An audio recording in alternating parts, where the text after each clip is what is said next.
পবিত্র হজ পালন করতে 400-রও বেশি যাত্রী নিয়ে সৌদি আরবের উদ্দেশ্যে যাত্রা করল প্রথম হজ ফ্লাইট। সার্বিক ব্যবস্থাপনা নিয়ে সন্তুষ্ট যাত্রীরা। রাজধানীর বিভিন্ন এলাকায় রাস্তা খোঁড়াখুঁড়িতে বেড়েছে জনদুর্ভোগ। দায়সারা কাজকে কারণ বলছেন নগর পরিকল্পনাবিদরা। সাময়িক দুর্ভোগ মেনে নেওয়ার অনুরোধ ওয়াসার। ঢাকা রংপুর এবং বগুড়া নাটোর মহাসড়কের বিভিন্ন স্থানে খানাখন্দক।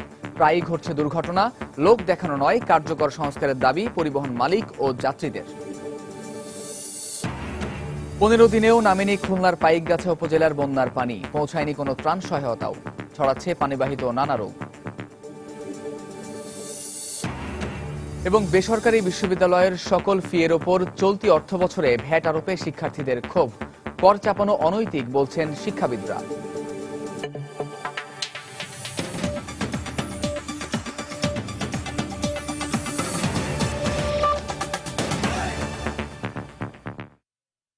সময় সংবাদের সঙ্গে আছি আমি কামরুজ্জামান মামুন।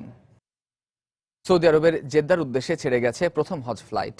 হযরত শাহজালাল আন্তর্জাতিক বিমানবন্দর থেকে নির্ধারিত সময়ের 20 মিনিট দেরিতে সকাল 8:55 ছেড়ে যায় হজ ফ্লাইটটি। প্রথম ফ্লাইটে 418 জন যাত্রী ঢাকা ছেড়ে যান। আজ থেকে শুরু হয়ে ফ্লাইট চলবে 17 সেপ্টেম্বর পর্যন্ত। সরকারি তত্ত্বাবধানে 2754 জন এবং বেসরকারিভাবে 99,004 জন এবার হজ পালন করতে যাবেন সৌদি আরবে। তাদের পদচারণায় লাব্বাইক আল্লাহুম্মা লাব্বাইক ধ্বনিতে মুখরিত হবে মক্কা, মদিনা আর আরাফাতের ময়দান। পবিত্র কাবা শরীফ তওয়াফ ও হজরে আসওয়াদ পাথরে চুমু খাওয়ার মাধ্যমে মহান সৃষ্টিকর্তার কাছে সমর্পণ করবেন নিজেদের। সুষ্ঠুভাবে হজ পালন শেষে যাতে দেশে ফিরতে পারেন এই প্রত্যাশাই করেন হজযাত্রীরা। 27 সেপ্টেম্বর থেকে শুরু হয়ে ফিরতি হজ ফ্লাইট। গতবারের মতো এবারও সরকার হজ যাত্রা সুষ্ঠুভাবে সম্পন্ন করতে পারবে বলে জানিয়েছেন বেসামরিক বিমান ও পর্যটন মন্ত্রী রাশেদ খান মেনন।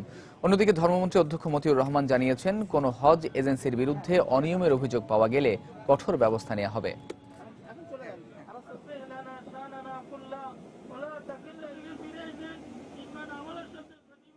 আমাদের ফ্লাইট হওয়ার কথা ছিল 18 তারিখ।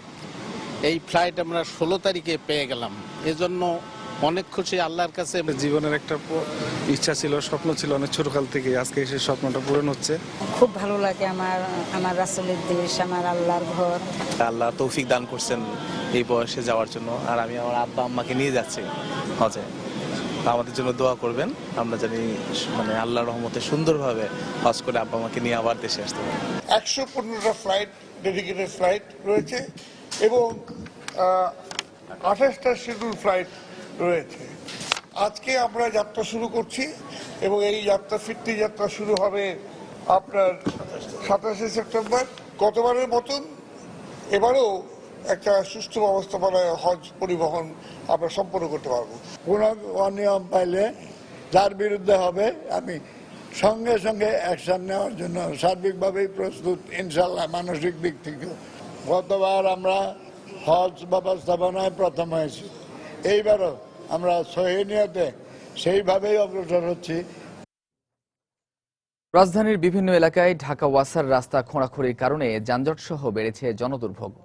পথচারীরা বলছেন, বর্ষা মৌসুম এলেই বিভিন্ন প্রতিষ্ঠান উন্নয়নমূলক কাজের নামে দীর্ঘদিন ধরে রাস্তা খুঁড়ে রাখার কারণে রাজধানীবাসীদের চরম দুর্ভোগে পড়তে হয়। তবে উন্নয়নের স্বার্থে রাজধানীবাসীকে দুর্ভোগ মেনে নেওয়ার অনুরোধ জানিয়েছে ঢাকা ওয়াসা। এদিকে রাজধানীবাসীদের দুর্ভোগ কমাতে সিটি কর্পোরেশন, ঢাকা ওয়াসা সহ সেবাদানকারী প্রতিষ্ঠানগুলোর সমন্বয় যথেষ্ট বলে মনে করেন নগর পরিকল্পনাবিদরা। ফখরুল শাহিনের রিপোর্ট।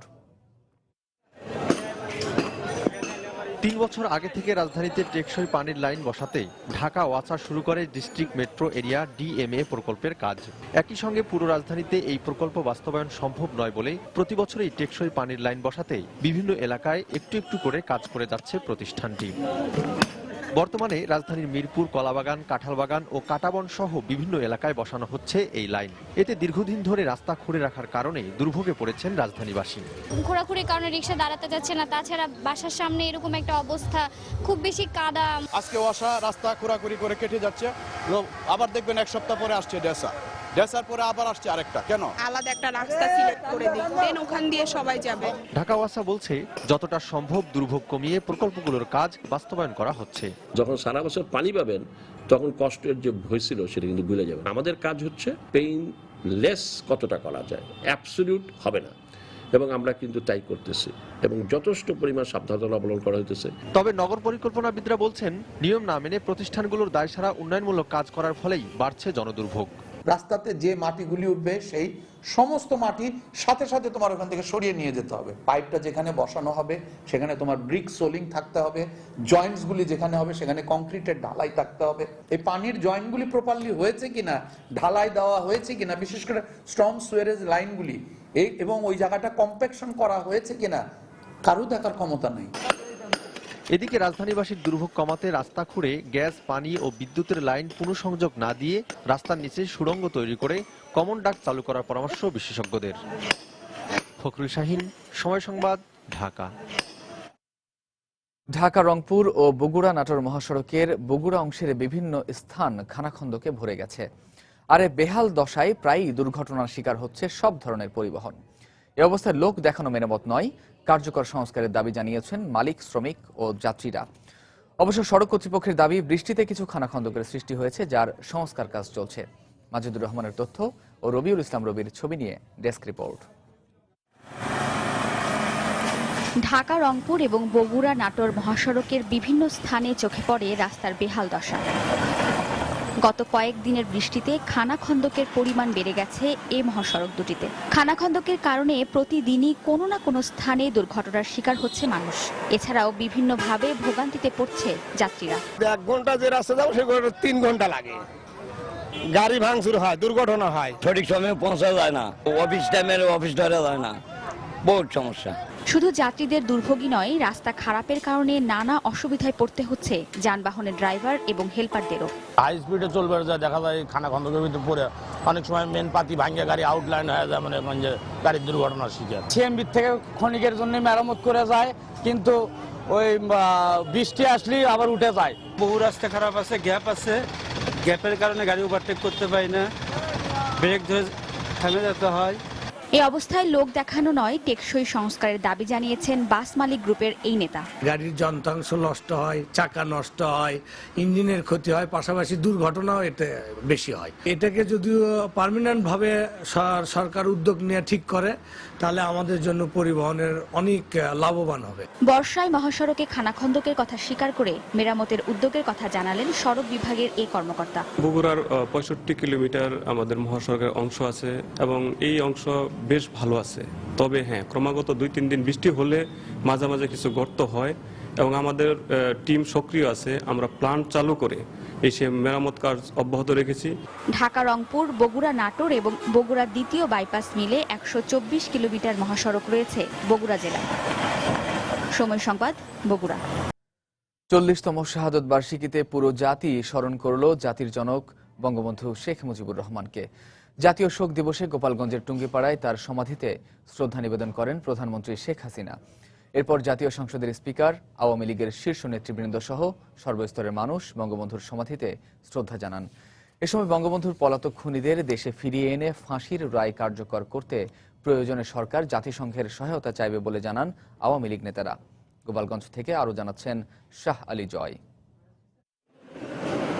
টুঙ্গিপাড়ার এই মাটির পরম মমতায় মিশে আছেন জাতির জনক, স্বাধীনতার স্থপতি, 1000 বছরের শ্রেষ্ঠ বাঙালি বঙ্গবন্ধু শেখ মুজিবুর রহমান। 40 বছর আগে বাঙালির ইতিহাসের কৃষ্ণতম দিনে যাকে হত্যা করা হয়। বিনম্র শ্রদ্ধা আর ভালোবাসায় তাই টুঙ্গিপাড়ায় সম্মান জানানো হয় বঙ্গবন্ধুকে। কন্যা শেখ হাসিনা পুষ্পার্ঘ্য অর্পণ করেন জাতির জনকের সমাধিতে। ছোট বোন শেখ রেহানাকে নিয়ে বেশ কিছুক্ষণ নীরবে দাঁড়িয়ে স্মরণ করেন পিতাকে।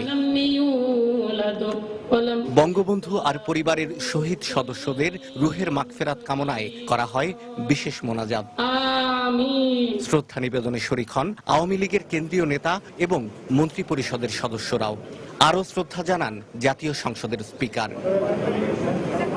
এ সময় আওয়ামী লীগের সিনিয়র নেতা শেখ সেলিম জানান, বঙ্গবন্ধুর পলাতক খুনিদের দেশে ফিরিয়ে এনে ফাঁসির রায় কার্যকর করতে প্রয়োজনে জাতিসংঘের সহায়তা নেওয়া হবে।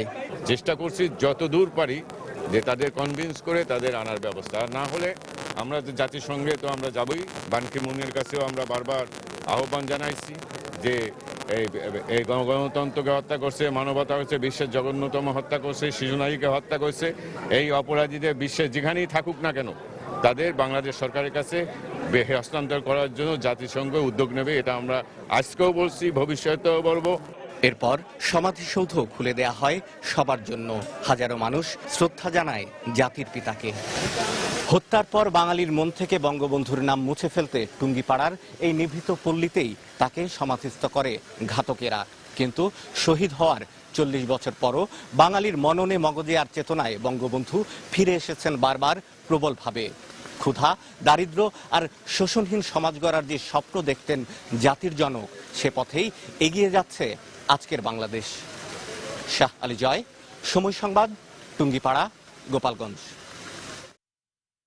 এর আগে ধানমন্ডি 32 নম্বরে বঙ্গবন্ধুর প্রতিকৃতিতে ফুল দিয়ে শ্রদ্ধা জানান রাষ্ট্রপতি মোহাম্মদ আব্দুল হামিদ ও প্রধানমন্ত্রী শেখ হাসিনা। এছাড়া শ্রদ্ধা জানান জাতীয় সংসদের স্পিকার, প্রধান বিচারপতি, মন্ত্রিসভার সদস্য সহ বিভিন্ন রাজনৈতিক, সামাজিক ও সাংস্কৃতিক সংগঠনের নেতাকর্মীরা। পরে প্রধানমন্ত্রী বনানী কবরস্থানে নিহত স্বজনদের প্রতি শ্রদ্ধা জানান। এ সময় বঙ্গবন্ধুর পলাতক খুনিদের দেশে ফিরিয়ে আনার চেষ্টা চলছে বলে জানান জনপ্রশাসন মন্ত্রী সৈয়দ আশরাফুল ইসলাম। বাঙালির হাজার বছরের ইতিহাসের কলঙ্কময় দিন আজ। তাই বিনম্র শ্রদ্ধায় শোকাতুর এই দিনে ভোরের আলো ফুটতে না ফুটতেই স্বাধীন বাংলাদেশের রূপকার জাতির জনকের প্রতিকৃতিতে ফুলেল শ্রদ্ধা জানাতে আসেন রাষ্ট্রপতি ও প্রধানমন্ত্রী। এ সময় বিউগলে বেজে ওঠে করুণ সুর, জানানো হয় রাষ্ট্রীয় সশস্ত্র সালাম। মাননীয় প্রধানমন্ত্রী, জাতির পিতা বঙ্গবন্ধু। এর কিছু পরেই দলীয় প্রধান হিসেবে শ্রদ্ধা নিবেদন করেন প্রধানমন্ত্রী শেখ হাসিনা। এরপর জাতির পিতার স্মৃতিফলকে একে একে শ্রদ্ধা জানান জাতীয় সংসদের স্পিকার, প্রধান বিচারপতি, মন্ত্রিসভার সদস্য এবং বিভিন্ন রাজনৈতিক, সামাজিক ও সাংস্কৃতিক সংগঠনের নেতাকর্মীরা। পরে সর্বস্তরের মানুষের শ্রদ্ধা জ্ঞাপনের জন্য উন্মুক্ত করে দেয়া হয় ধানমন্ডির 32 নম্বর। এ সময় শ্রদ্ধা জানাতে আসা সাধারণ জনতার ঢল থেকেও জোরালো কণ্ঠে উচ্চারিত হয় জাতির পিতার পলাতক খুনিদের বিচারের ধ্বনি। তাদেরকে কূটনৈতিক তৎপরতা বৃদ্ধি করে বিদেশ থেকে যে কোনো প্রকারই হোক আনিয়ে তাদের বিচার করা অবশ্যই বাঞ্ছনীয় বলে আমরা মনে করি। আনা উচিত এবং তাদের যে দণ্ড দেওয়া হয়েছে তাদের প্রতি দণ্ড এক্সিকিউট করা উচিত। কিছু সময় 32 নম্বরের স্মৃতিমাখা সেই ভবনে অবস্থান শেষে পরিবারের অন্যান্য সদস্যদের সমাধিতে শ্রদ্ধা জানাতে প্রধানমন্ত্রী পৌঁছান বনানী কবরস্থানে। সঙ্গে ছিলেন ছোট বোন শেখ রেহানা। শ্রদ্ধা জানাতে গিয়ে বেশ কিছু সময় নীরবে দাঁড়িয়ে থাকেন তারা। পরে আওয়ামী লীগের সাধারণ সম্পাদক ও জনপ্রশাসন মন্ত্রী সৈয়দ আশরাফুল ইসলাম জানান বঙ্গবন্ধুর পলাতক খুনিদের দেশে ফিরিয়ে আনার চেষ্টা চলছে। মাননীয় প্রধানমন্ত্রীর নেতৃত্বে আমরা তার যারা শহীদ হয়েছেন তাদের কবরে আমরা পুষ্পস্তবক অর্পণ করেছি। যতদিন পর্যন্ত এই বাংলাদেশ থাকবে, এরা যেখানেই থাকুক না কেন, তাদেরকে ধরে বাংলাদেশে নিয়ে এসে আইনকে কার্যকর করার প্রচেষ্টা সরকার সবসময় করে যাবে। হাজার বছরের শ্রেষ্ঠ বাঙালিকে হত্যা করে পরাজিত শক্তি ধ্বংস করে দিতে চেয়েছে পুরো জাতিকে, কিন্তু তারা সেটি যেমন করতে পারেনি, তেমনি পারেনি বঙ্গবন্ধুর আদর্শকে কেড়ে নিতেও। দেবাশিস রায়, সময় সংবাদ, ঢাকা। জাতীয় শোক দিবস উপলক্ষে ধানমন্ডি 32 নম্বরে মিলাদ মাহফিলের আয়োজন করা হয়। এতে শরীক হন প্রধানমন্ত্রী শেখ হাসিনা। গতকাল বাংলাদেশ মহিলা আওয়ামী লীগ এই মিলাদ মাহফিলের আয়োজন করে। মিলাদ মাহফিলে কৃষিমন্ত্রী বেগম মতিয়া চৌধুরী, সাবেক স্বরাষ্ট্রমন্ত্রী অ্যাডভোকেট সাহারা খাতুন সহ মহিলা আওয়ামী লীগের বিভিন্ন স্তরের নেতাকর্মীরা উপস্থিত ছিলেন। বঙ্গবন্ধু ও তার পরিবারের শহীদ সদস্যদের আত্মার মাগফিরাত কামনা করে মিলাদ শেষে বিশেষ মোনাজাত করা হয়।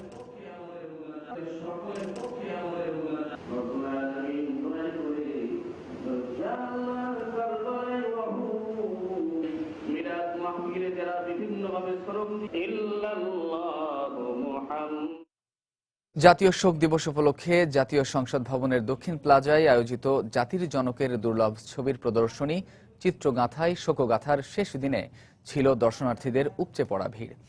প্রদর্শনী দেখতে এসে তরুণ প্রজন্ম জানতে পারল বঙ্গবন্ধুর জীবন আর সমসাময়িক জাতীয় ও আন্তর্জাতিক ইতিহাসের অনেক অজানা খণ্ডচিত্র। সূর্যের সমানই মানুষটি এসেছিলেন বলেই এই শ্যামল ভূখণ্ড সার্বভৌমত্ব অর্জন করেছিল।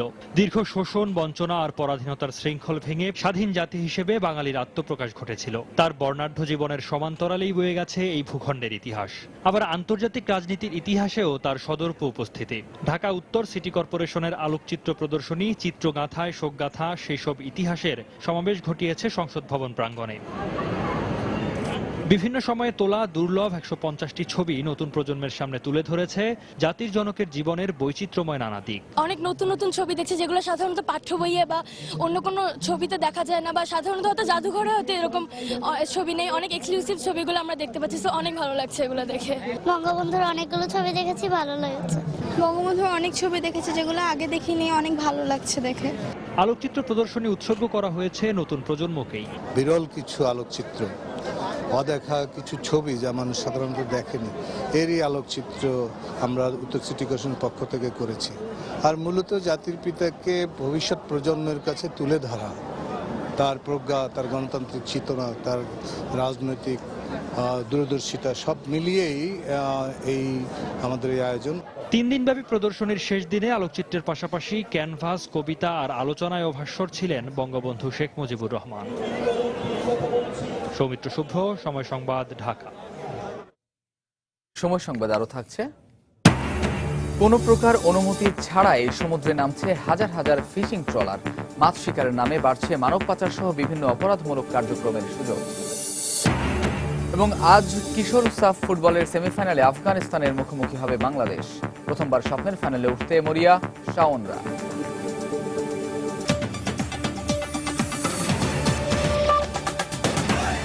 আপিল বিভাগের 2 বিচারপতির কথোপকথন নিয়ে প্রচারিত খবর ও টকশোর ভিডিও ফুটেজ অ্যাটর্নি জেনারেলের মাধ্যমে আপিল বিভাগে জমা দিয়েছেন 71 টিভি কর্তৃপক্ষ। মঙ্গলবার মামলাটির পরবর্তী আদেশের জন্য কার্যতালিকায় রাখা হবে।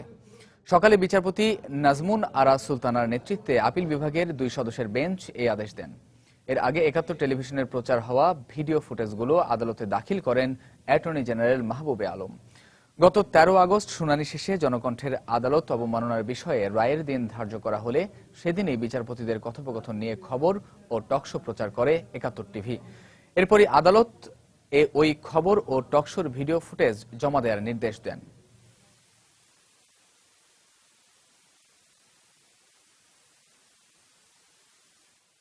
এটার পরে শোকজ হয়নি, রুল হয়নি, কিছু বলা যাচ্ছে না। শুধু কোর্ট যেটা বলেছে যে মঙ্গলবার আমরা দেখব, দেখে মঙ্গলবার থেকে এটা অর্ডারের জন্য থাকবে। আদালতে উপস্থাপিত কোনো বিষয় কন্টেম্পটের কারণ হতে পারে না।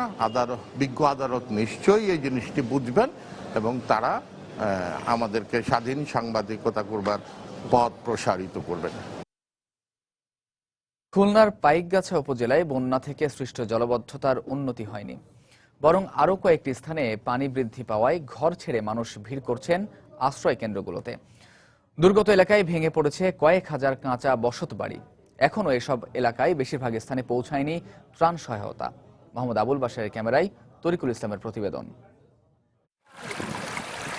বন্যা বা জলবদ্ধতার সাথে পরিচিত নন পাইকগাছা উপজেলার সাধারণ মানুষ। অতিবৃষ্টি আর উজান থেকে নেমে আসা পানিতে মৃতপ্রায় কপোতাক্ষ নদের বাঁধ ভেঙে প্লাবিত হয়েছে গ্রামের পর গ্রাম। গত 15 দিন পানির সাথে যুদ্ধ করে চলেছেন উপজেলার হরিডালি, চাঁদখালী, গদাইপুর, লতা, দেলুটি ও কপিলমুনি ইউনিয়নের প্রায় 2.25 লাখ মানুষ। দুর্গত এলাকায় আশ্রয় কেন্দ্র না থাকায় গৃহহীন মানুষের ঠাঁই হয়েছে বিভিন্ন স্কুল ও ইউনিয়ন পরিষদে।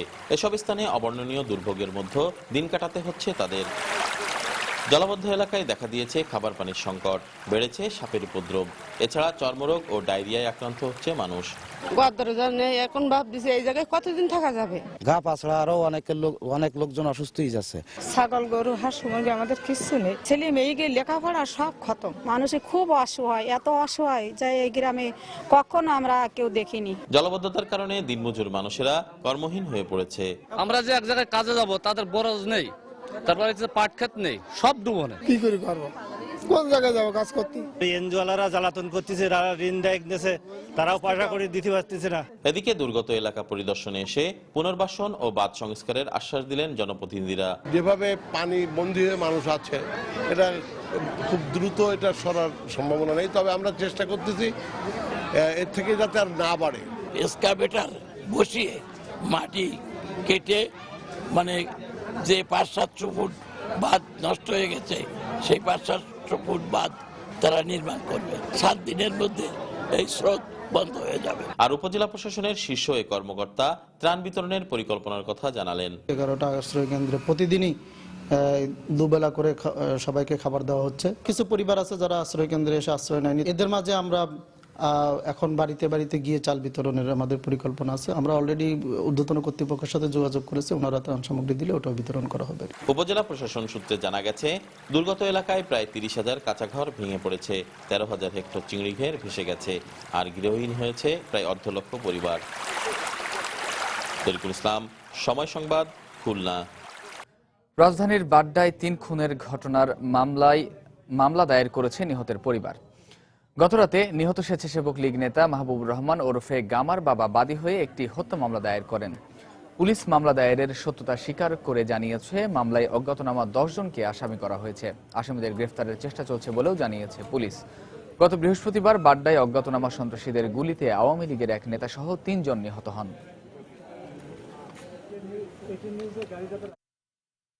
কুষ্টিয়ায় আওয়ামী লীগের দুপক্ষের সংঘর্ষে সবুজ নামে এক যুবলীগ কর্মী নিহতের ঘটনায় জিজ্ঞাসাবাদের জন্য 2 জনকে আটক করেছে পুলিশ।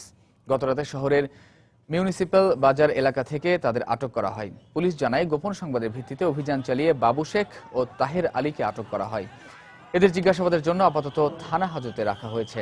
এদিকে গতকাল সন্ধ্যায় ঘটনাস্থল পরিদর্শন করেন খুলনা বিভাগের অতিরিক্ত ডিআইজি ইকরামুল হাবিব সহ পুলিশের ঊর্ধ্বতন কর্মকর্তারা।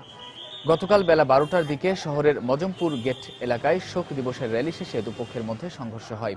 এতে সবুজ নামে এক যুবলীগ কর্মী নিহত হন। আহত অপর 5 জন সদর হাসপাতালে ভর্তি চিকিৎসাধীন রয়েছেন।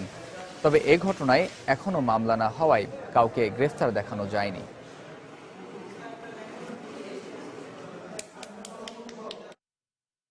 জয়পুরহাটের সাজ্জাদ নামে এক শিশু শ্রমিকের মাথার চুল ও ভ্রু কেটে নির্যাতনের অভিযোগ উঠেছে হোটেল মালিকের বিরুদ্ধে। এ ঘটনায় হোটেল মালিক মতিন সহ 3 জনকে আটক করেছে পুলিশ। তাদের বিরুদ্ধে মামলা দায়েরের চেষ্টা চলছে। পুলিশ জানায়, জয়পুরহাটের আক্কেলপুর কলেজ বাজার এলাকায় মেগা হোটেল অ্যান্ড ফাস্ট ফুডে থালা বাসন ধোয়ার কাজ করত শিশু সাজ্জাদ হোসেন। পরে ওই হোটেল ছেড়ে পাশে একটি হোটেলে কাজে নেয় সে। গতরাত 8টার দিকে হোটেলের কাজ শেষে বাড়ি ফেরার সময় হোটেল মালিক মতিন তাকে ধরে ভেতরে নিয়ে যায়। পরে ওই হোটেলের কর্মচারী রুবেল তার ভ্রু কাটার পর সেলুনে নিয়ে মাথার চুল কেটে দেয়। সাজ্জাদ বাড়ি থেকে বিষয়টি জানালে এলাকার লোকজন হোটেলে ভাঙচুরের চেষ্টা চালায়। রাজধানীর বিজয় সরণিতে সড়ক দুর্ঘটনায় বিস্ময়করভাবে বেঁচে গেছেন এক পথচারী। গতকাল গভীর রাতে দুর্ঘটনা ঘটে।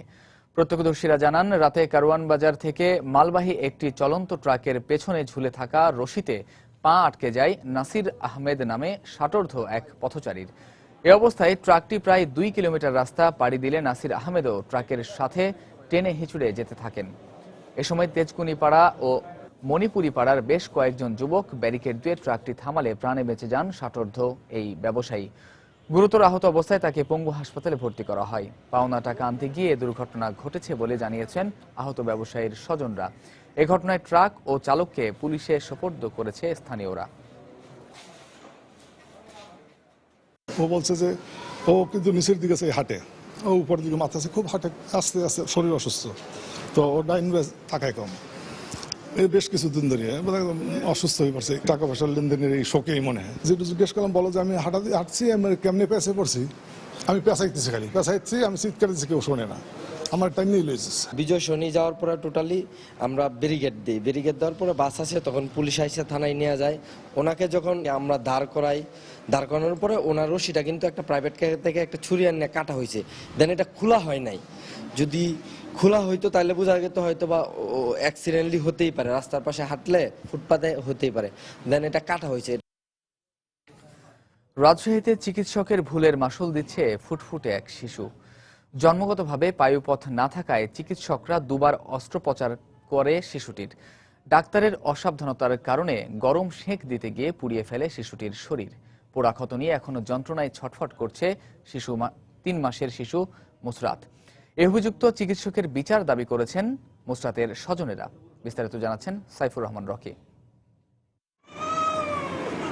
চিকিৎসকের অসাবধানতার কারণে যন্ত্রণায় ছটফট করছে মাত্র 3 মাসের ফুটফুটে শিশু মুসরাত। পায়ুপথ না থাকায় অস্ত্রোপচার করা হয়েছিল শিশুটির, কিন্তু সফল না হওয়ায় দ্বিতীয় দফা অস্ত্রোপচারের সময় গরম সেঁক দিতে গিয়ে তার শরীর পুড়িয়ে ফেলে চিকিৎসকরা। ফলে শিশুটি কাতরাচ্ছে এখন মৃত্যু যন্ত্রণায়। এ অবস্থায় অভিযুক্ত চিকিৎসকের বিচার দাবি করেছেন মুসরাতের মা বাবা। এই অপারেশনটা করে এই যে ভুলটা করছে, 2টা অপারেশন 2টা সাকসেস হয়নি, 2 জায়গা অনেকখানি ক্ষত হয়ে গেছে, এবং এটার জন্য বাচ্চা তো ঘুমাচ্ছে না। এমন ভাবে পুড়ে গেছে বাচ্চাটা কোলেও নেওয়া যায় না, প্রচুর কষ্ট, মানে সারা রাত কখনোই ঘুমাতে পারে না, এরকম সব সময় কাটে। আমরা ডাক্তারের বিচার চাই, আমার একটা ভালো বাচ্চা, কারণ বাচ্চা তো এভাবে অসুস্থ জন্মগ্রহণ করেনি। এদিকে শিশুটির শরীর পুড়িয়ে ফেলার ঘটনায় ডেপুটি সিভিল সার্জন ফারজানা হককে প্রধান করে 3 সদস্যের একটি তদন্ত কমিটি গঠন করা হয়েছে। তদন্ত শেষে প্রয়োজনীয় ব্যবস্থা নেওয়া হবে বলে জানিয়েছেন জেলার শীর্ষ এই স্বাস্থ্য কর্মকর্তা। 3 জনকে নিয়ে একটি কমিটি গঠন করেছে এবং তারা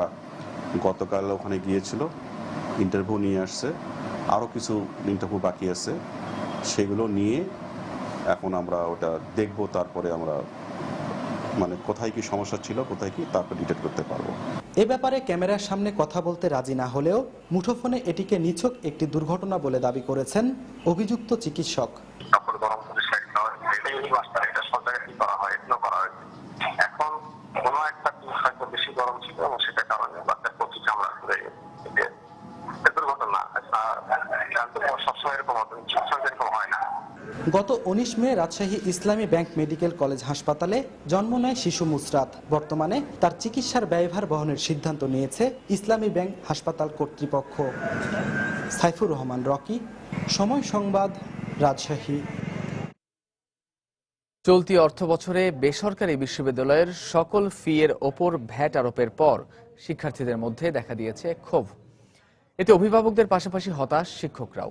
শিক্ষাবিদরা বলছেন, শিক্ষার্থীদের ওপর করের বোঝা চাপানো অনৈতিক, তবে এই সিদ্ধান্ত প্রত্যাহার করা হবে না বলে সাফ জানিয়ে দিয়েছেন অর্থমন্ত্রী। অন্যদিকে দাবি আদায় না হওয়া পর্যন্ত আন্দোলন চালিয়ে যাওয়ার হুঁশিয়ারি শিক্ষার্থীদের। মুজাহিদ শুভর রিপোর্ট। এসএসসি ও এইচএসসিতে জিপিএ 5 পেয়েও স্বাধীনের জায়গা হয়নি পাবলিক বিশ্ববিদ্যালয়ে। মারা যাবার আগে শেষ সম্বল জমি বিক্রি করে বেসরকারি বিশ্ববিদ্যালয়ের টিকিট ছেলের হাতে তুলে দিয়েছিলেন তার বাবা। 2015-16 অর্থ বছরে বেসরকারি বিশ্ববিদ্যালয়ের সকল ফি এর ওপর নির্ধারিত ভ্যাট স্বাধীনের শিক্ষা জীবনকে দাঁড় করিয়েছে অনিশ্চয়তার সামনে। আমি আমার টিউশন ফি দেওয়ার জন্য মানুষের দুয়ারে দুয়ারে একটা চাকরির জন্য যেখানে ঘুরি, সেই জায়গায় যদি আবার 7.5% ভ্যাট যোগ করা হয়, সেই ক্ষেত্রে আমার অন্ধকার ছাড়া জীবন আমি কিছুই দেখতে পারি না।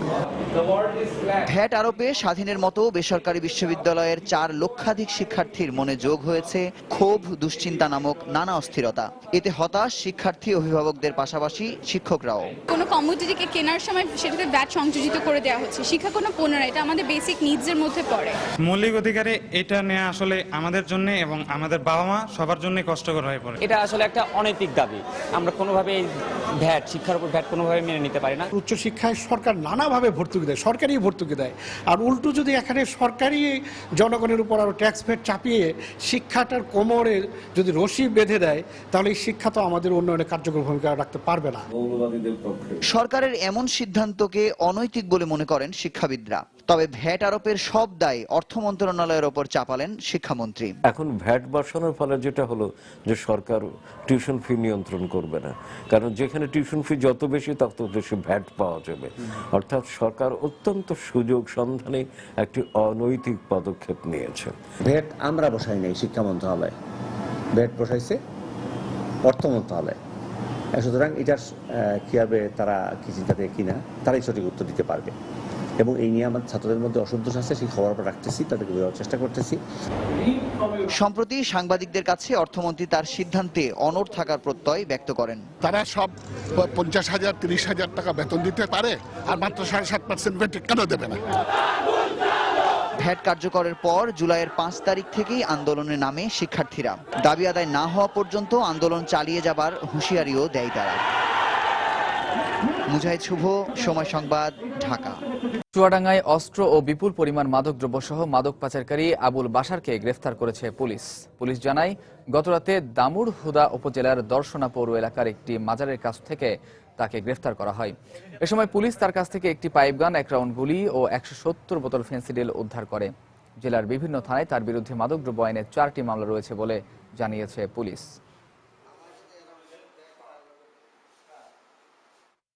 রেজিস্ট্রেশন, সার্ভে সার্টিফিকেট ও ফিশিং লাইসেন্স ছাড়াই সমুদ্রে হাজার হাজার ট্রলার মাছ শিকার করছে। এতে একদিকে ফিশিং ট্রলারের নামে মানব পাচার সহ বিভিন্ন অপরাধমূলক কার্যক্রম করার সুযোগ পাচ্ছে একটি কুচক্রী মহল, অন্যদিকে কোটি কোটি টাকা রাজস্ব হারাচ্ছে সরকার। ট্রলার মালিকরা বলছেন, জেলায় রেজিস্ট্রেশন ও সার্ভের জন্য সমুদ্র পরিবহন অধিদপ্তরের অফিস না থাকায় চট্টগ্রাম যেতে হয় তাদের। এ অবস্থায় বরগুনায় অফিস স্থাপনের প্রক্রিয়া চলছে বলে জানায় জেলা প্রশাসন। এম এ আজিমের তথ্য ও এস এম সিফাতের তোলা ছবি নিয়ে ডেস্ক রিপোর্ট। বরগুনা সহ সাগর উপকূলীয় জেলাগুলোতে ছোট বড় ট্রলার নির্মাণকারী ডক রয়েছে প্রায় অর্ধ শতাধিক। এই ডকগুলোতে প্রতিদিনই তৈরি হচ্ছে নতুন নতুন ফিশিং ট্রলার।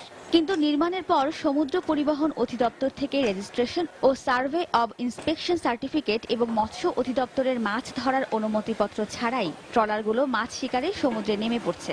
মৎস্য বিভাগের তথ্য অনুযায়ী শুধু বরগুনা জেলায় প্রায় ৫,০০০ ট্রলার থাকলেও প্রয়োজনীয় ছাড়পত্র রয়েছে মাত্র শতাধিক ট্রলারের। অবশ্য ট্রলার মালিকরা বলছেন জেলায় অফিস না থাকায় রেজিস্ট্রেশনে আগ্রহী হন না তারা।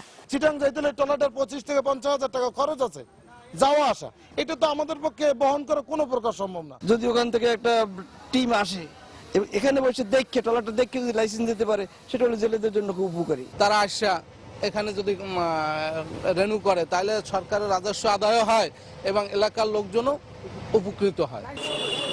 এদিকে রেজিস্ট্রেশন ও সার্ভে প্রক্রিয়া সহজ করার লক্ষ্যে সমুদ্র পরিবহন অধিদপ্তরের একটি অফিস বরগুনায় করার প্রক্রিয়া চলছে বলে জানান জেলা প্রশাসক। মালিকরা সহজে লাইসেন্স পেতে পারে, এই জন্য যাতে এই অঞ্চলে একটা এই সংক্রান্ত যেন অফিস স্থাপন হয় এই বিষয়ে আমরা সরকারের দৃষ্টি আকর্ষণ করব। প্রতিটি ট্রলারের রেজিস্ট্রেশন ফি ৮,০০০ টাকা। এই হিসেবে শুধু বরগুনায় যতগুলো ট্রলার আছে তা রেজিস্ট্রেশন করলে ৪ কোটি টাকারও বেশি অর্থ রাজস্ব হিসেবে জমা হবে। সময় সংবাদ, বরগুনা। হোগলা পাতার রশি বদলে দিয়েছে দ্বীপ জেলা ভোলার গ্রামীণ নারীদের জীবনচিত্র। পারিবারিক কাজের ফাঁকে ফাঁকে হোগলা পাতার রশি বুনে বাড়তি আয় তাদের পরিবারে এনেছে আর্থিক সচ্ছলতা। অনেকে নিজের হাত খরচের পাশাপাশি ছেলেমেয়ের পড়াশোনারও ব্যয় মেটাচ্ছেন। ভিক্ষা ও গৃহ পরিচারিকার কাজ ছেড়ে অনেক অসহায় নারী এখন নিজের উপার্জনে জীবিকা নির্বাহ করছেন। ভোলা থেকে নাসির উদ্দিন লিটনের পাঠানো তথ্য ও উৎপল দেবনাথের ছবি নিয়ে ডেস্ক রিপোর্ট। চরাঞ্চল ও খালবিলের হোগলা পাতা এখন শুধু বসার কিংবা শোয়ার বিছানা তৈরির কাজে সীমাবদ্ধ নেই। গত ১৫ বছর ধরে ভোলা সদর উপজেলার চর সামাইয়া, আলীনগর, বাপ্তা ও শিবপুর ইউনিয়নের প্রায় ১০,০০০ নারী হোগলা পাতার রশি তৈরি করছেন। পারিবারিক কাজের অবসরে রশি বুনে নিজেদের ভাগ্য বদলের চেষ্টা চালিয়ে যাচ্ছেন সংগ্রামী এসব নারীরা। রশি তৈরি করে একজন মাসে ১.৫ থেকে ২,০০০ টাকা আয় করেন। যখন না থাকে তখন বসে থাকি, তো এই ফাঁকে ফাঁকে আর কি এটা করি কিন্তু সীমিত আয় একদম কম। আগে মাত্র দিতাম ৬ টাকা, তারপরে কইতে কইতে ৬০ টাকা বাইরেছে। এই কাজ একটু সংসার আর কি দুই একটা ইয়া করে হাত খরচ টরচ করছি। ১৫ বছর দড়ি ভাঙছি, দড়ি ভাঙিয়া উন্নত করছি, যা করছি ভরালা ফলাইনের খরচপাতি দিছি। কিন্তু বছরের শুরুতে টানা হরতাল আর অবরোধের কারণে চরম বিপাকে পড়েছেন এই ব্যবসার সাথে জড়িত সবাই। ১০,০০০ কারিগরে এই হোগলা পাতা রশি বুনিয়া তারা স্বাবলম্বী হয়েছিল, কিন্তু গত কিছুদিন ধরে যখন হরতাল অবরোধ হয়েছিল, হরতাল অবরোধে হইতেই আমাদের ব্যবসা মন্দা। এই মাল ৮-১০টা রাষ্ট্রে যাইতো, এখন বর্তমানে হেরা মাল টানতেছে না। আমরা যেই পরিমাণে টাকা খরচ করিয়া পাতা কিনি ওই পরিমাণে কিন্তু আমরা ওই জায়গা নিয়ে রশি বেচতে পারি না। এই ক্ষুদ্র কুটির শিল্পটির সম্ভাবনা রয়েছে উল্লেখ করে সব ধরনের সহায়তার আশ্বাস দিলেন বিসিকের এই কর্মকর্তা। উদ্যোক্তাদের এগিয়ে আসতে হবে এবং আমাদের বিসিক থেকে যত রকমের সহযোগিতা আর্থিক এবং কারিগরি এবং যদি বাহিরে তারা রপ্তানি করে সেক্ষেত্রেও বিসিক যথেষ্ট জোরালো ভূমিকা পালন করতে পারে। হোগলা পাতার রশি দিয়ে ঢাকায় প্রস্তুত আকর্ষণীয় ফুলদানি, সোফা সেট, ড্রেসিং টেবিল, মাদুর, কার্পেট, ঝুড়ি, টুপি, ঘরের শোপিস রপ্তানি করা হয় বিদেশে। সময় সংবাদ, ভোলা। দেশের বাইরের খবর। ভারতের বিহারের স্বাধীনতা দিবসের অনুষ্ঠানে মিষ্টি খেয়ে অসুস্থ হয়ে পড়েছে প্রায় ১০০ শিশু। এর মধ্যে ২০ জনের অবস্থা আশঙ্কাজনক বলে জানিয়েছে হাসপাতাল কর্তৃপক্ষ। স্থানীয়দের দেয়া তথ্য অনুযায়ী শনিবার বিহারের দারভাঙ্গা জেলার রানীপুর গ্রামে স্বাধীনতা দিবস উপলক্ষে গ্রাম প্রধানের দেয়া মিষ্টি খেয়ে হঠাৎ অসুস্থ হয়ে পড়ে শিশুরা। এই ঘটনার পর গ্রাম প্রধানের বিরুদ্ধে বিক্ষোভ ও তার শাস্তির দাবি জানান শিশুদের অভিভাবকরা।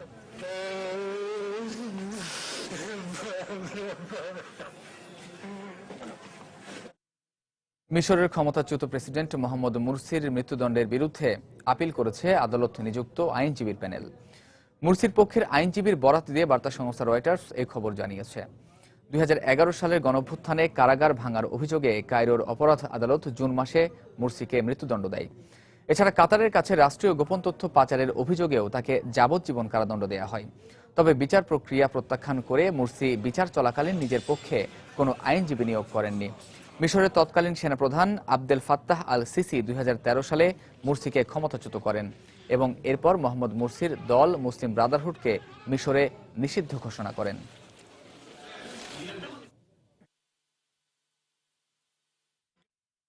সাফ অনূর্ধ্ব 16 ফুটবল চ্যাম্পিয়নশিপের খবর। আজ সেমিফাইনালের মঞ্চে আফগানিস্তানের বিপক্ষে মাঠে নামবে স্বাগতিক বাংলাদেশ। প্রথম রাউন্ডের 2 ম্যাচ দাপুটের সঙ্গে জেতা বাংলার কিশোররা প্রথমবারের মতো আসরে ফাইনালে ওঠার স্বপ্ন বুনছে।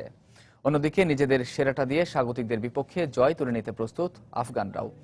বিকেল 4টায় শুরু হবে দু দলের এই ম্যাচটি। দিগেন সিংহের ছবিতে সিলেট থেকে আরো জানাচ্ছেন আব্দুল আহাদ। দক্ষিণ এশিয়ার অন্যান্য দেশের অনূর্ধ্ব 16 দলের সাথে ভালো চেনা জানা থাকলেও আফগানরা খুব একটা পরিচিত নয় বাংলার কিশোরদের কাছে। এখন পর্যন্ত মাত্র একবার আফগান কিশোর দলের বিপক্ষে খেলেছে বাংলাদেশ, সেটাও আবার সাফ অনূর্ধ্ব 16 দ্বিতীয় আসরে। সেবারের দেখায় 1-0 গোলে জয় পেয়েছিল লাল সবুজের প্রতিনিধিরা। সাফের তৃতীয় আসরে এই আফগানরাই বাংলাদেশের ফাইনালের পথে বাঁধার নাম। যদিও শ্রীলঙ্কা ও ভারতের বিপক্ষে প্রথম 2 ম্যাচ দাপটের সঙ্গে জিতে স্বাগতিকরা আছে ফুরফুরা মেজাজে, তবে তাতেই অবশ্য গা ভাসিয়ে দিচ্ছে না বাংলার কিশোররা। সেমিফাইনালে নিজেদের সর্বোচ্চটুকু দিয়েই ভালো কিছু করতে মরিয়া দলের কোচ ও অধিনায়ক। আমরা যদি আমাদের বেস্ট এফোর্টটা দিতে পারি আর মানে লাস্ট ম্যাচের মতো খেলতে পারি তো আমরা অবশ্যই জিততে পারবো। আমি প্র্যাকটিস করেছি, ওদেরকে নলেজ দিয়েছি যে ওরা কি করলে আমাদের জন্য বেটার হবে। ওদের ছেলেরা প্রস্তুত আছে ওদের সাথে খেলার জন্য। ম্যাচের আগের দিন বাংলাদেশ দল অনুশীলনে ব্যস্ত সময় কাটালেও আফগানরা বিশ্রামে থেকেই সময় কাটিয়েছে হোটেলে। সেই সাথে কোচের পরামর্শে সুইমিংও সেরে নেয় তারা। এদিকে আফগানদের দলনেতা বাংলাদেশকে শক্ত প্রতিপক্ষ ভাবলেও সেরাটা দিয়েই শিরোপার পথে এগিয়ে যেতে চান তিনি। যদিও টানা বৃষ্টির কারণে ভেজা মাঠ বাধা হয়ে দাঁড়াতে পারে বলে শঙ্কা ম্যানেজারের। আবহাওয়া, মাঠ এবং রেফারিং নিয়ে কিছুটা সমস্যা থাকলেও আমাদের দল পুরোপুরি প্রস্তুত সব বাধা অতিক্রম করে ফাইনালে ওঠার জন্য। বাংলাদেশ শেষ 2 ম্যাচে ভালো করলেও আমাদের লক্ষ্য থাকবে সেমিফাইনালে নিজেদের সেরাটা দিয়ে বাংলাদেশকে হারানো। শ্রীলঙ্কার বিপক্ষে 4-0, এরপর ভারতের বিপক্ষে 2-1 গোলে জিতে গ্রুপ চ্যাম্পিয়ন হয়ে সেমিতে ওঠে বাংলাদেশ। অন্যদিকে প্রথম ম্যাচে মালদ্বীপকে 4-2 গোলে হারালেও পরের ম্যাচে নেপালের কাছে 1-0 গোলে হেরে যায় আফগানরা। সাফ অনূর্ধ্ব 16 আগের 2 আসরে তেমন কোনো সুখকর স্মৃতি নেই বাংলাদেশের। প্রথমটিতে 4র্থ স্থান অর্জন করলেও দ্বিতীয়টিতে বাংলাদেশের অর্জন 3য়। তবে এবারের আসরটি ঘরের মাঠে হয় শিরোপা নিজেদের করে রাখতে চায় স্বাগতিক বাংলাদেশ। আব্দুল আহাদ, সময় সংবাদ, সিলেট। টেনিসের খবর। উইম্বলডনের পর এবার টেনিস ভক্তরা এখন অপেক্ষায় ইউএস ওপেনের লড়াই দেখার, যেখানে হার্ড কোর্ট মাতাতে এখন থেকে প্রস্তুতি নিচ্ছেন টেনিস বিশ্বের তারকারা। যে প্রস্তুতির ধারাবাহিকতায় রাজার্স কাপের কোয়ার্টার ফাইনালে জয় তুলে নিয়েছেন নোভাক জোকোভিচ, অ্যান্ডি মারে ও কেই নিশিকোরি। তবে হোঁচট খেয়েছেন স্প্যানিশ তারকা রাফায়েল নাদাল। আর কদিন পরেই শুরু হচ্ছে ইউএস ওপেনের 135তম আসর, যে আসরকে সামনে রেখে শুধু নামি দামি তারকারাই নয়, প্রস্তুত হচ্ছেন বিশ্ব টেনিস র্যাঙ্কিং এ পিছিয়ে থাকা খেলোয়াড়রাও। আর সবারই লক্ষ্য এবার ইউএস ওপেনে দারুণ কিছু করে চমক দেখানো।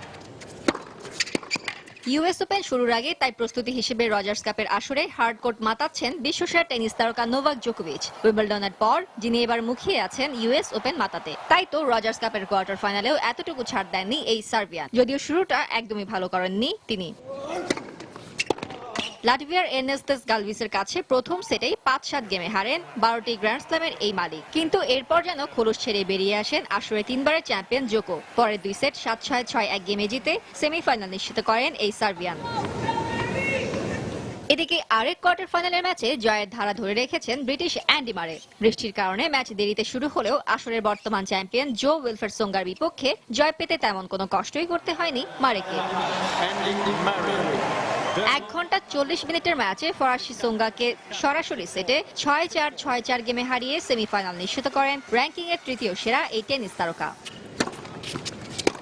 অন্যদিকে মারে এবং জোকোভিচের সেমিফাইনালে ওঠার দিনে হোঁচট খেয়েছেন আসরে 3বারের চ্যাম্পিয়ন রাফায়েল নাদাল। বৃষ্টি বিঘ্নিত রজার্স কাপের কোয়ার্টার ফাইনালে তার যাত্রাটা একেবারে ভালো হয়নি। তাকে হারাতে মাত্র 82 মিনিট সময় নিয়েছেন জাপানি টেনিস তারকা কেই নিশিকোরি। র্যাঙ্কিংয়ের 4 নম্বর তারকা নিশিকোরির কাছে 6-2, 6-4 গেমে হেরে আসর থেকে বিদায় নেন 14টি গ্র্যান্ড স্ল্যামের মালিক নাদাল। 31 আগস্ট থেকে নিউ ইয়র্ক সিটিতে বসবে বছরের চতুর্থ ও শেষ গ্র্যান্ড স্ল্যাম ইউএস ওপেনের আসর। ফারজানা মুমু, সময় সংবাদ। দর্শক, এই পর্যায়ে শীর্ষ সংবাদগুলো জানিয়ে দিচ্ছি আরো একবার। হজ পালন করতে 400-রও বেশি যাত্রী নিয়ে সৌদি আরবের উদ্দেশ্যে যাত্রা করল প্রথম হজ ফ্লাইট। সার্বিক ব্যবস্থাপনা নিয়ে সন্তুষ্ট যাত্রীরা। রাজধানীর বিভিন্ন এলাকায় রাস্তা খোঁড়াখুঁড়িতে বেড়েছে জনদুর্ভোগ। দায়সারা কাজকে কারণ বলছেন নগর পরিকল্পনাবিদরা। সাময়িক দুর্ভোগ মেনে নেওয়ার অনুরোধ ওয়াসার। ঢাকা, রংপুর এবং বগুড়া নাটোর মহাসড়কের বিভিন্ন স্থানে খানাখন্দ। প্রায়ই ঘটছে দুর্ঘটনা। লোক দেখানো নয়, কার্যকর সংস্কারের দাবি পরিবহন মালিক ও যাত্রীদের। 15 দিনেও নামেনি খুলনার পাইকগাছা উপজেলার বন্যার পানি। পৌঁছায়নি কোনো ত্রাণ সহায়তা। ছড়াচ্ছে পানিবাহিত নানা রোগ। এবং বেসরকারি বিশ্ববিদ্যালয়ের সকল ফি এর ওপর চলতি অর্থবছরে ভ্যাট আরোপে শিক্ষার্থীদের ক্ষোভ। কর চাপানো অনৈতিক বলছেন শিক্ষাবিদরা। দর্শক, এই ছিল এখনকার মতো। যে কোনো খবর পেতে ভিজিট করুন সময়নিউজ.টিভি। যে কোনো বাংলা লিংক, রবি ও সিরিসেল নম্বর থেকে সময় সংবাদের খবর, অনুষ্ঠান সম্পর্কে জানতে এবং যে কোনো তথ্য সময় সংবাদকে জানাতে ডায়াল করুন 16242 নম্বরে। এছাড়া এইমাত্র পাওয়া খবর আপনার মোবাইলে পেতে SMS করুন *SN লিখে পাঠিয়ে দিন 16242 নম্বরে। আর সঙ্গে থাকুন সময়ের।